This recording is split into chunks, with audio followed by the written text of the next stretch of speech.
করে ও তো সমুদ্র মন্থন করে অমৃত পেয়েছে।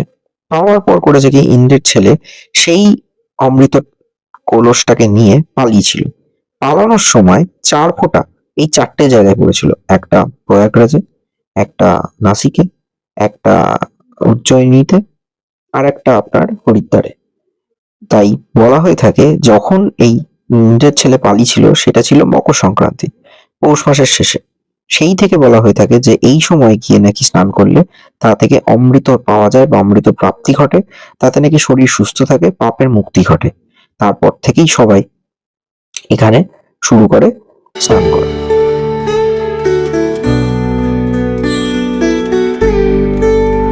কুম্ভ মেলা।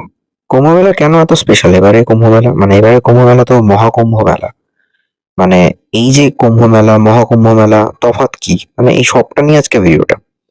কুম্ভ মেলা, যে কুম্ভ মেলা এবছর 2025-এ প্রয়াগরাজে অনুষ্ঠিত হতে চলেছে আগামীকাল থেকে। মানে বলা চলে মকর সংক্রান্তি পড়েছে বছর 14ই জানুয়ারি, তো 13ই জানুয়ারি থেকেই শুরু হয়ে যাচ্ছে মেলাটা। প্রথম স্নান হচ্ছে মকর সংক্রান্তিতে, 5টা স্নান হবে। তো এই পুরো ব্যাপারটা নিয়ে আজকে আমি বংশীজে এসেছি। কুম্ভ মেলা কেন এত স্পেশাল?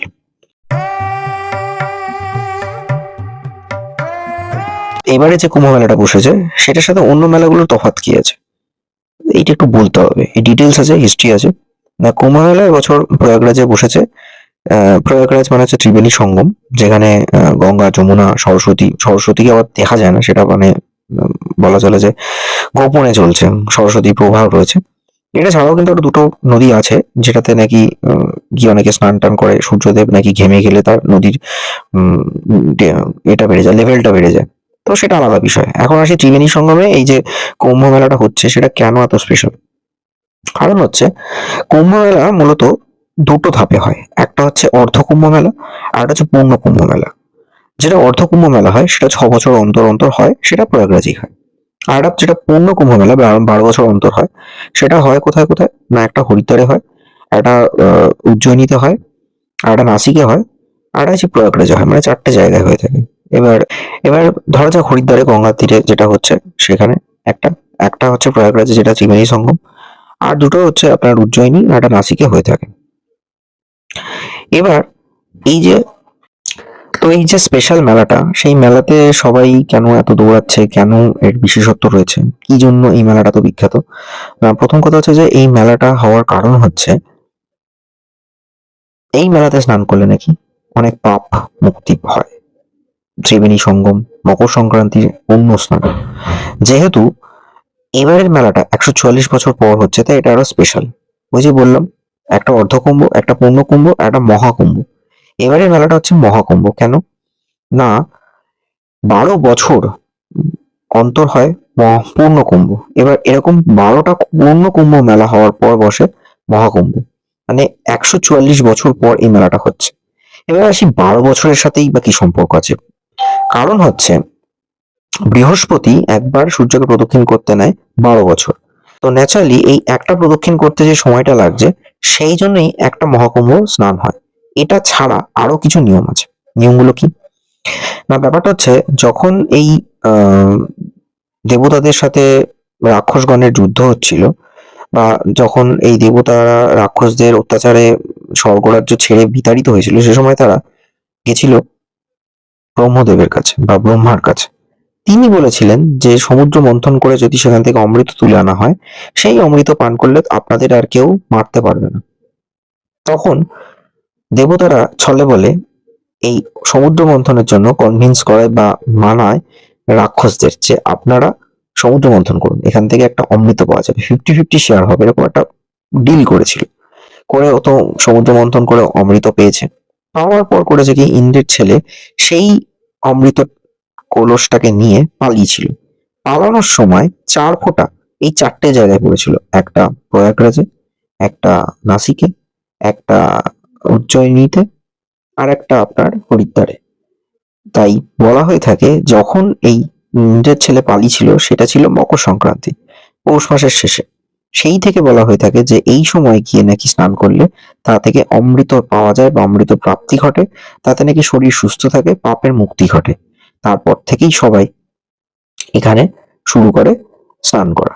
এবার যখন ইন্দ্রের ছেলে নিয়ে পালিয়েছিল, তারপরও কিন্তু রাক্ষসরা তাদের পেছনে ধাওয়া করেছিল এবং ধাওয়া করতে গিয়ে তখন যুদ্ধ লাগিয়েছিল।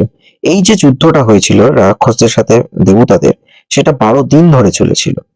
এবার দেবতাদের যেটা একদিন, সেটা মানুষের কাছে 1 বছর। তাই 12 দিন মানে 12 বছর, মানে 12 বছর ধরে যুদ্ধ চলছে, এরকম একটা কনসেপ্ট রাখা হয়েছে পুরাণ মতে। এবং এই গরু পুরাণ মতে যে 12 বছরের কনসেপ্টটা দেওয়া হয়েছে, সেই থেকেই 12 বছর অন্তর অন্তর বলা হয় যে এই 12 বছর ধরে যুদ্ধ হলো, মানে 12 দিন ধরে যুদ্ধ হলো, আর ওইখানে গিয়ে ফোঁটা পড়েছে, তাই সেখানে গিয়ে স্নান করলে মুক্তি লাভ করবে। তাই 12 বছর অন্তর অন্তর করে পুণ্য স্নানের জন্য এবছর যেমন প্রয়াগরাজে হচ্ছে, আবার হয়তো 12 বছর পর দেখা যাবে সেটা হরিদ্বারে, তার 12 বছর পর হবে হয়তো আহ উজ্জয়িনীতে। আর অর্ধকুম্ভ মেলাটা হয়ে থাকে প্রত্যেক 6 বছর অন্তর প্রয়াগরাজে। তাই এই হলো কুম্ভ মেলার হিস্ট্রি। সেই জন্যই কুম্ভ মেলা হলো ভারতের সব থেকে বড় মেলা। ইভেন এটা ভারত কেন, এশিয়ার মধ্যেও সব থেকে বড় মেলা। এবছর যেহেতু 144 বছর পর, অর্থাৎ 12টা মহাকুম্ভ, মানে 12টা পূর্ণ কুম্ভ মেলা হওয়ার পর যে এবারে যে মহাকুম্ভ মেলাটা হচ্ছে 144 বছর পরে, সেই জন্যই এবারে এত স্পেশাল, যাতে প্রায় 40 থেকে 45 কোটি মানুষ যাবে পুণ্য স্নান করতে। তাহলে বুঝতে পারছেন যে একটা রাজকীয় যজ্ঞ হতে চলেছে এই কুম্ভ মেলায়, যার জন্য সবাই দৌড়াচ্ছে কুম্ভ মেলা। একটা ট্রেনের টিকিট নেই, স্পেশাল প্রচুর ট্রেন চালাচ্ছে রেল কর্তৃপক্ষ, প্রায় 3000 এক্সট্রা স্পেশাল ট্রেন, বাস, টাস মিলে রাজকীয় আয়োজন। তো এটা হলো ব্যাপার, এবং এর জন্য নাকি ইউপি গভর্নমেন্ট প্রায় 25,000 কোটি টাকা রেভিনিউ জেনারেট করবে নেক্সট 2 মাসের জন্য। এর জন্য ওরা প্রচুর খরচও করেছে, ইনফ্রাস্ট্রাকচার ডেভেলপমেন্ট, এক্সট্রা প্রচুর নতুন নতুন ঘাট বানিয়ে দিয়েছে, 7খানা ঘাট তো ছিলই, আরো ঘাট বানানো হয়েছে যাতে সেখানে মানুষ স্নান করতে পারে। চেঞ্জিং রুম, অল ফেসিলিটিস করে দিয়েছে, প্লাস ফ্রি অফ কস্টে থাকার ব্যবস্থা, নর্মাল হোটেল, কিছু ভিআইপি বুকিং করেছে রাজ্য সরকারের থেকে, যেগুলোতে ভিআইপিরা এসে স্নান করতে পারবে, সেখানেই থাকতে পারবে। আলাদাই ব্যবস্থা করা হয়েছে, যেটা সর্বকালীন বা রাজ্য সরকার কেন্দ্র সরকার মিলিতভাবে এত সুন্দরভাবে করার চেষ্টা করছে, যেটা একটা রেকর্ড হতে চলেছে। সো দেখা যাক। আর হ্যাঁ, আমারও ইচ্ছা রয়েছে, শেষ পর্যন্ত যেতে পারি নাকি দেখি 26শে ফেব্রুয়ারির ভেতরে এই কুম্ভ মেলায়। কেন না, যেহেতু এই কুম্ভ মেলার কিছু নির্দিষ্ট তিথি রয়েছে। ওই যে বললাম যে সংক্রান্তির দিন একটা স্নান হবে, একটা স্নান হবে পৌষ মাসের যে সংক্রান্তির পর যে মাঘ মাস পড়ছে, তারপরে সেখানে 14 দিনের মাথায় একটা অমাবস্যা আছে, মানে 26শে জানুয়ারি। সেই দিন হবে মৌনী অমাবস্যাতে একটা স্নান। তারপরেরটাতে হবে আপনার সরস্বতী পুজোর দিন 2রা ফেব্রুয়ারি, সেটা একটা স্নান। এরপর আছে পূর্ণিমাতে, মানে সরস্বতী পুজোর পর মাঘী পূর্ণিমা, তৃতীয় স্নান। তারপর আছে আবার শিবরাত্রি। টোটাল মোট 5টা স্নান আছে। তাই 5টা স্নান খুব ইম্পর্টেন্ট, খুব ভাইটাল তিথি আছে, সেই তিথি অনুযায়ী স্নানগুলো হবে এবং সেই দিনগুলোতে সমাগম ঘটবে। মানে ভাববেন না যে 40 কোটি লোক একদিনে গিয়ে স্নান করবে, খেপে খেপে যাবে। 5টা দিনের মধ্যে যে কেউ একটা নির্দিষ্ট তিথিতে স্নান করবে, কেউ আগে পরে করতে পারে, মিডল ডে তে কেউ করতে পারে। কেন, প্রচুর একটা চাপ থাকবে, হোটেলেরও চাপ থাকবে। তো এটাই হলো মেন ব্যাপার, যে এই যে পুণ্য স্নানটা হতে চলেছে, এখানে মানুষের একটা বিশ্বাস রয়েছে যে সেখানে গিয়ে স্নান করলে পুণ্য লাভ হবে।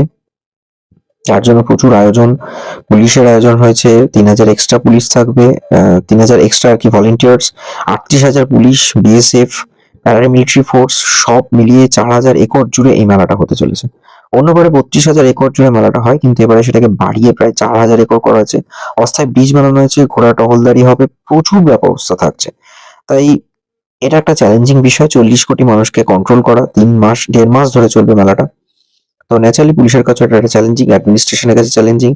অস্থায়ী হাসপাতাল বানানো হয়েছে, সব মিলিয়ে just wait and watch for Kumbh Mela. Stay tune on box stories. ভিডিওটা কেমন লাগলো অবশ্যই জানাবেন, চ্যানেলে বাকি ভিডিওগুলো